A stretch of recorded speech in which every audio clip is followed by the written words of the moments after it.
dushyigikije ijana ku ijana amahitamo mwagizeyo kumva iki kiganiro. Tunashimishwa cyane n'ibitekerezo byanyu. Uyu munsi ushobora kudafata umwe mu mitungo yawe cyangwa se amafaranga yawe ngo yafashishe umukene runaka rimwe na rimwe wo mu muryango wawe. Nyamara wafata imfunguzo z'imodoka yawe hamwe n'ibyangombwa byayo byose maze ukabiha umuntu runaka kubera igikorwa kimwe gusa. Ushobora kudacumbikira umuntu runaka mu nzu yawe, nyamara birashoboka ko wafata imfunguzo z'iyo nzu yawe maze ukaziha umuntu runaka kubera igikorwa kimwe gusa. Igikorwa gifatwa nk'aho ari igikorwa kitagatifu. Igikorwa kibumbatiye ibyiyumvo byawe byose, amarangamutima yawe yose ndetse n'ibyishimo byawe byose. Igikorwa mpuzamahanga kikaba mpuza abantu kandi kikaba mpuza mubiri, ariko cyane cyane kikaba igikorwa mpuzabitsina. Imibonano mpuzabitsina, igikorwa gishobora kugaragaza ko umuntu ateye by'umwihariko, imbaraga zaho zigarukira ndetse n'intege nke zaho zigarukira. Gusa nanone biramutse ari ibishoboka ko wabaho umukino mpuzamahanga cyangwa se igikombe cy'isi gishingiye ku mibonano mpuzabitsina, byanga byakunda abarushanwa baba benshi kandi sitade z'abakira abafana zakubita zikusura no hejuru kubera baje kureba umukino uzakinwa na buri umwe muri twe utuye hano ku isi. Mu rugo iwacu amaso yacu n'ibitekerezo byacu byaba byerekeje ku mateleviziyo n'amayekara turi gukurikirana uko umukino uri kugenda isegonda ku rindi. Gusa nanone rwagati mu bafana havuka imikino itari iri kuri liste cyangwa se itari iri kuri gahunda y'imikino ibikinwa uwo munsi. Bisa naho ubuzima bwacu bwubakiye ku mibonano mpuzabitsina. Bisa naho tuba mu muryango ushingiye ku guhuza ibitsina bitameze kimwe. Igikorwa tugira ubushobozi twebwe ubwacu tutari twanavuka. Igikorwa gikorwa n'abantu barenga miliyoni 240 mu ijoro rimwe kandi buri joro. Ni ukuvuga ko niba abantu barenga miliyoni 240 bakora igikorwa cyo kumibonano mpuzabitsina mu ijoro rimwe gusa, rwabaye yateye inda, habateye inda zibarirwa mu miliyoni mu ijoro rimwe gusa. Ntekereza ko nta wantiriwe ndamutse mvuze ko imibonano mpuzabitsina ari cyo gicumbi kandi ikaba santere y'ibyishimo n'umunezero by'ikinyabuzima, ariko cyane cyane ikiremwa muntu. Ariko ikintu giteye agahinda gakomeye kandi kinababaje cyane ni uko icyo gicumbi cyangwa se iyo santere y'ibyishimo n'umunezero w'akataraboneka hacumbitsemo ibikoko byiteguye kumunga no kuboza ubuzima bwacu. Ibyo bihanya by'ibikoko cyangwa se izo virusi nta nubwo ziza umunezero cyangwa ibyishimo biba mu guhuza ibitsina kubera ko byororoka cyangwa se zororoka hatabaye guhuza ibitsina. Ntekereza ko bamwe muri twe nibaramuka bahuye n'Imana, bimwe mu bibazo bazaza barimo n'icyo kuba yarafasha ahantu hari ibyishimo n'umunezero w'akataraboneka maze igashyiramo udukoko cyangwa se virusi zigera mu buzima bwacu zikabamo iteka n'iteka zibumunga kandi zinabuboza. Gusa nanone buri wese muri twe akora igikorwa cy'imibonano mpuzabitsina byibura inshuro 3,000 mu buzima bwe bwose, kandi inshuro imwe ituma umugabo asohora inanga miliyoni 300 icyarimwe, ndetse inshuro imwe imutwara imbaraga yakoresha yirukanka ibirometero bibarirwa mu bihumbi. Ubwo niba umugabo inshuro imwe akora igikorwa cyo guhuza ibitsina bituma cyangwa se bimutwara inanga miliyoni 300 icyarimwe, ubwo no kuba n'inshuro 3,000 akora igikorwa cyo guhuza ibitsina mu buzima bwe bwose, urahita wumva akayabo k'umutungo we mu by'inanga zihagendera.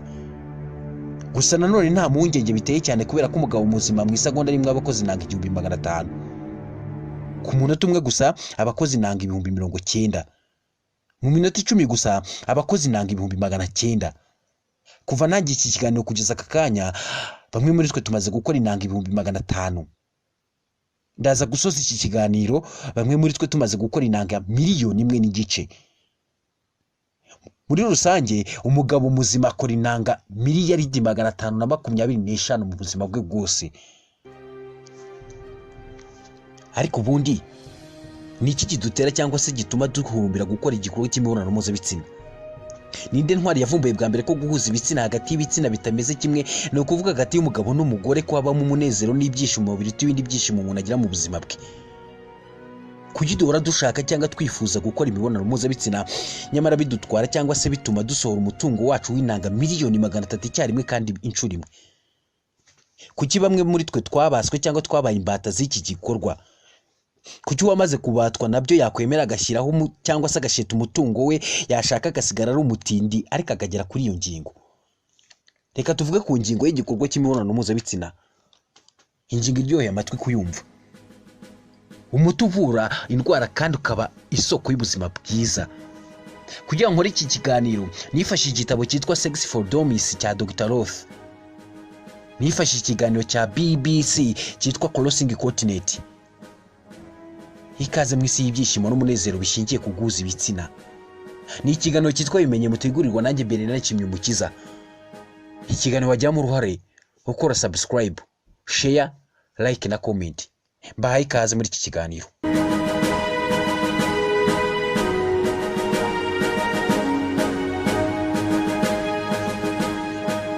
Buri wese muri twazi neza ko igikorwa cy'imibonano mpuzabitsina ariyo nzira nziza kandi ikaba isoko nziza yo kurema igisekuru cy'ahazaza kizadusimbura. Ariko nanone hari ibihugu bimwe na bimwe byamaze gushyiraho ingingo ntarengwa cyangwa se amategeko agamije gukumira ko umuryango runaka ubyara abana benshi. Nyamara hari ibindi bihugu bishishikariza bene igihugu gukora ibishoboka byose bakabyara abana benshi. Urugero rwiza, Tanzania. Perezida wa Tanzania John Pombe Magufuli yabwiye bene igihugu ko bagomba kubyara batitangira itama. Usibye Tanzania, Uburusiya nabwo bwashyizeho umunsi cyangwa se itariki yo gutera akabariro, gutera inda, muri make gukora igikorwa cy'imibonano mpuzabitsina. Kandi kuri uyu munsi cyangwa se kuri iyi tariki leta ishyiraho ikiruhuko mu gihugu hose, ubundi hakabaho kwifurizanya umunsi mwiza wo gutera inda, wo gutera akabariro. Gusa nanone kugeza uyu munsi intwari icumbikiye umutungo mwinshi mu by'abaturage ni igihugu cy'Ubushinwa. Ku buso bungana na kilometero kare miliyari 9,597 hacumbitseho miliyari 1 na miliyoni 438 z'abaturage b'Ubushinwa. Aba bagize 18.49% by'abaturage batuye isi yose. Gusa kugeza uyu munsi umugabo ufite agahigo ko kubyara abana benshi ku isi ni wahoze ari umwami wa Maroc witwaga Moulay Ibn Said Ismail. Yategetse Maroc mu 1672 kugera mu 1727. Yabyaye abana 888 mu myaka 32 gusa. Dushaka twakomera amashyi y'urufa y'uyu mugabo. Uramutse witegereza ibice by'umubiri yaba iby'imbere ndetse n'iby'inyuma, imbaraga n'umuvuduko bikoresha cyangwa se bikoreraho ukibona uwo wishimiye ukamutereta kugera ku gikorwa nyirizina cyo kw'imibonano mpuzabitsina, wasanga ari ibitangaza gusa. Watangara. Mu gikorwa nyirizina umutima wongera umuvuduko ukoreraho, amaraso akihuta ndetse no guhumeka bikiyongera. Hari ubushakashatsi bwakozwe bwari bugamije kureba uko ibice by'umubiri cyane cyane iby'imbere buryo bikora mu gihe umuntu ari gukora igikorwa cy'imibonano mpuzabitsina no kumenya imbaraga zihagendera, ibyo twita karori. Ni ubushakashatsi bwakozwe n'abashakashatsi bo muri kaminuza ya Quebec Monetary University muri Canada. Ni ubushakashatsi bwerekanye ko igikorwa cy'imibonano mpuzabitsina gituma umubiri utwika cyangwa se utwara imbaraga cyangwa se utwika ibyo twita karori nyinshi cyane. Bwerekanye ko kandi igikorwa cyo guhuza ibitsina hari siporo nk'izindi.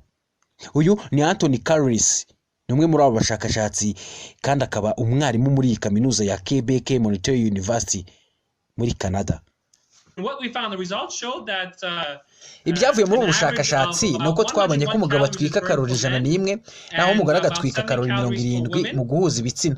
Ndetse twanarebye karori zitwikwa iyo umuntu ari kuri treadmill, hasi tubona ko ari karori 275 ku bagabo naho ku bagore ni 213. Muri rusange abagabo ntago barya munsi ya karori 13 kandi nta nubwo bajya hejuru ya 306 mu gihe bari gukora igikorwa cy'imibonano mpuzabitsina. Ku bagore twabonye ko batajya munsi ya karori 12 kandi ntibajya hejuru ya karori 164. Mu by'ukuri hari ihuriro rinini kandi nayo mpamvu twavuze ko imibonano mpuzabitsina ari nka siporo. Treadmill yavugaga ni igikoresho dukoresha cyangwa se kidufasha twirukanka mu gihe turi muri siporo. Akenshi tubishanga mu majimu. Izi ni inzu dukoreramo siporo. Hari abanditsi babiri, Masters na Johnson, bagaragaje ubushakashatsi bwakozwe imyaka 11. Ni ubushakashatsi bwakorewe ku bantu b'abakorerabushake b'igitsina gore 382 bafite imyaka hagati ya 18 na 78 y'amavuko. Bwakorewe kandi ku bantu b'abakorerabushake b'igitsina gabo 312 bafite imyaka hagati ya 21 na 89 y'amavuko.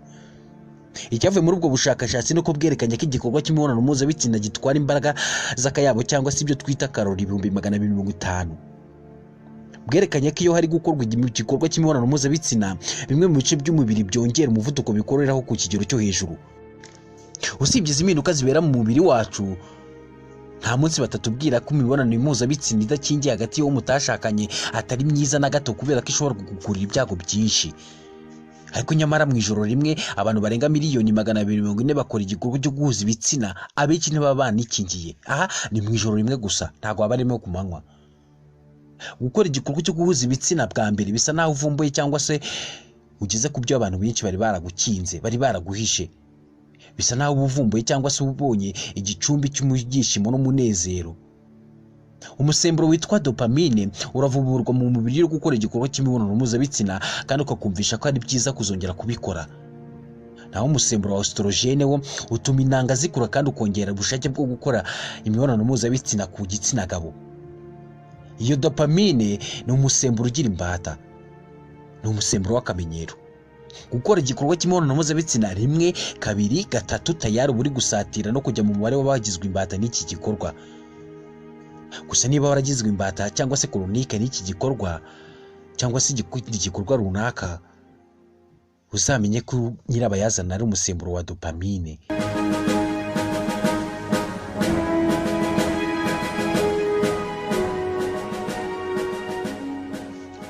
Ariko ubundi usibye ibyishimo n'umunezero w'akatarabone kuba mu guhuza ibitsina no kurema igisekuru cy'ahazaza kizadusimbura, ubundi izindi nyungu ziba mu guhuza ibitsina ni izihe? Mu buryo tutazi, imibonano mpuzabitsina ni umuti kandi ukaba isoko y'ubuzima bwiza. Hari ubushakashatsi bwakozwe na Epijani bwagaragaje ko igikorwa cy'imibonano mpuzabitsina ari umuti kandi ugabanya indwara z'umutima ku kigero cya 30% byibura ku muntu uyikora buri cyumweru, rimwe mu cyumweru. Naho ku muntu ukora imibonano mpuzabitsina byibura 3 mu cyumweru, kuramba ko kwiyongeraho hagati y'imyaka 5 n'imyaka 7. Umugabo ukora imibonano mpuzabitsina byibura buri gitondo abazaramba kugeza byibura ku myaka 80 y'amavuko. Gukora imibonano mpuzabitsina hamwe n'uwo wishimiye kandi ku gihe bitera ubuzima bwiza ndetse no kumererwa neza. Ubanza ariyo mpamvu bamwe muri twe cyangwa se benshi muri twe bamaze gushaka mu gihe gito usanga barabyibushye kandi barongereye ibiro.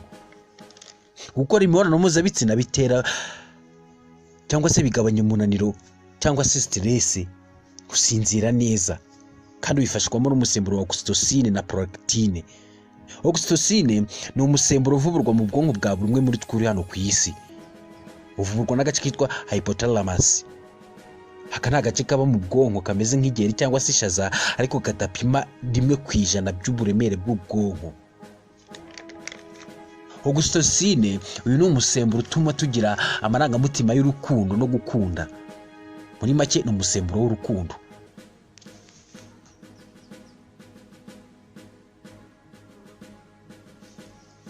Igikorwa cy'imibonano mpuzabitsina nicyo gikorwa kimaze imyaka myinshi cyane kurusha ibindi bikorwa n'umuntu hano ku isi. Ni igikorwa kandi gikorwa n'abantu bose kandi ahantu hose. Guhuza ibitsina no kugira ubushake ndetse no kumva wabikora ni ubushobozi cyangwa se ni umurage twasigiwe n'abakurambere bacu natwe ubwacu tutabasha kumenya, ba kera cyane. Ubu ni ubushobozi twebwe ubwacu tugira tutari twanavuka. Kugira ngo ubyumve neza, hari ubushakashatsi bwakozwe. Bafashe imyinshi ebyiri zivutsa ku kanya, umuhungu n'umukobwa, ariko zidahusha ababyeyi, maze bazishyira ahantu hamwe mu cyumba cyabo cya bonyine. Babahaga ibyo kurya n'ibyo kunywa ndetse n'ibyo kwambara, ariko nta kindi kintu cyo hanze y'icyo cyumba bamenyaga. Bari babayeho mu buzima bwabo bwonyine. Nta televiziyo, nta radio, nta telefoni, nta n'abandi bantu cyangwa se ikindi kintu icyo ari cyo cyose cyabafashaga kumenya ibyo hanze. Iby'imibonano mpuzabitsina byo byari isakiriro rwo kubimenya. Nta makuru na make bari bafite ku bijyanye n'igikorwa cy'imibonano mpuzabitsina. Za minza jaje kugeza mu gihe cy'ubugimbi n'ubwangavu, nta buzima bwo hanze bazi, nta na buke. Icyaje gutungurana no kumenyekana cyangwa se cyaje gutangaza abantu benshi ni uko ku myaka 16 bari bagize, bapimye umukobwa basanga atwite, nyamara nta muntu n'umwe wigeze ababwira igikorwa cy'imibonano mpuzabitsina. Ingingo ishimangira ubushobozi bwo gukora imibonano mpuzabitsina twigiramo ubwacu, twebwe ubwacu tutari twanavuka. Dufite nta tutari twanavuka. Tubigira mbega cyangwa se tubimenya tutari twanavuka. Nta n'ubitwigisha. Bisa naho twifitemo rukuruzi karemano ituma dukururana hagati y'umugabo n'umugore cyangwa se hagati y'igitsina gabo n'igitsina gore.